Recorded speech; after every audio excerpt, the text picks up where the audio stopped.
Men feel like they have to control the purse, or else they're not going to feel like a man in society. And I'm happy that Kiki mentioned Stedman.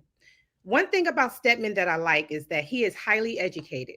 Stedman, it wasn't just some like Joe Schmo on a block. You know what I'm Mhm. saying?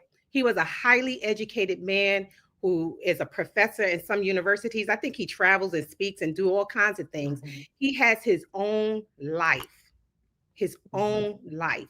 And that what makes Stedman different and stand out from the other men. I mean, I'm pretty sure that the man that Kiki was messing with didn't have it an extended education, nor was he like doing anything of substance in his own life. I'm not sure. I think he was a model or something. I'm not saying that's not of substance. I'm not saying that, Yeah. but it's just something that makes him feel proud or makes him stand out, makes him feel like a man in this world. Stedman has his own money. Yeah, he doesn't have Oprah Mhm. money. We all don't have Oprah money. Oprah money is just too much. Corporate money is on a whole different level. Yeah, it's on a whole Mhm. different. It has its own zip code and everything. You know what I'm saying? But, you know, Stedman has his own. That's the thing. He has Mhm. his own life, his own career. He's very settled with himself. And it's very hard in this time and day and age to find a man like that because money is power. Money has trumped everything in this world at this point. People look at the bottom line, which is money. And that's the sad part.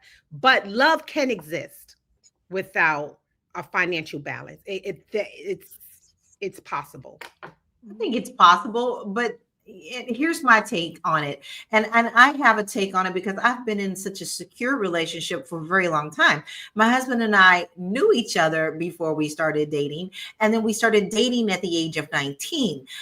Both of us started out with nothing. You know, I remember when he came out to pick me up in the hoopty, and girlfriend was glad that a hoopty came to pick her up, right? There were days that we split Big Macs if we had to. So Mhm. it was something that we built together. So I can't speak on that per se when it comes to should a man have more than I.